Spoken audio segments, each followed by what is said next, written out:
In the home automation kit, in addition to the IoT board, you'll also find a stepper 2 click and a stepper motor. This video explains how to connect those components and writing a driver which makes the motor spin. Firstly, insert the click into the IoT board and connect the motor according to the wiring diagram currently displayed on the screen. Open Atmel Studio and create a new Atmel Star project with the AVR IoT VG sensor node example as we did in the previous video. Select the PinMux tab. The stepper 2 click is connected to the microcontroller through 5 pins. The port PD7 is connected to chip enable. It must be low for the device to function. The pin PA0 is connected to reset. If this pin is low, the chip is reset. The port PC3 is connected to sleep. If this pin is low, the device enters sleep mode. The port PD4 is connected to step trigger. For every pulse sent to this pin, the motor steps 1 time. We'll connect this pin to a PWM driver later in the video. The port PD6 is connected to direction. If high, the motor rotates clockwise. If low, it rotates counterclockwise. The timer module can be used to generate a PWM pulse. According to the datasheet, PD4 can output the 4th waveform generator output, which is controlled by timer A.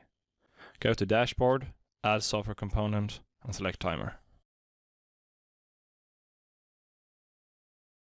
Set all the settings under the timer A module to the same settings currently displayed. For more information on why this configuration was chosen, please read the Getting Started guide. Now for some code.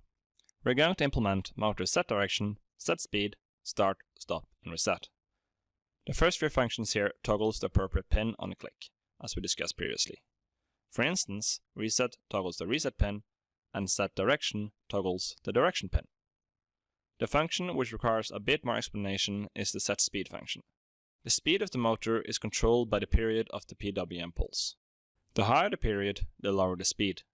The speed parameter is a percentage of a maximum and minimum period. When the speed is 100, the PWM pulse should have the lowest period. We'll use a minimum period of 1 millisecond and a maximum period of 5 milliseconds.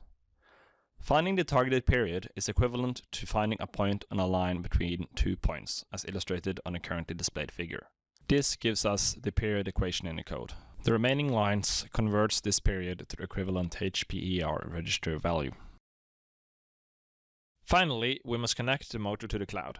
On the AVR IoT webpage, we add 2 toggles, one to start-stop the motor and one to set the direction. To control the speed, we'll use a slider from 0 to 100. The data sent from the cloud to the device is in JSON format. The device must parse this string and act accordingly. For instance, when a start command is received, the motor start function is called. We also print the received message as a debug message, which can be read from a program such as MPLAB Data Visualizer or PuTTY. When we press the send button on the web page, the motor starts rotating and the command is printed in the command line. We can also adjust the speed, change direction, and stop the motor.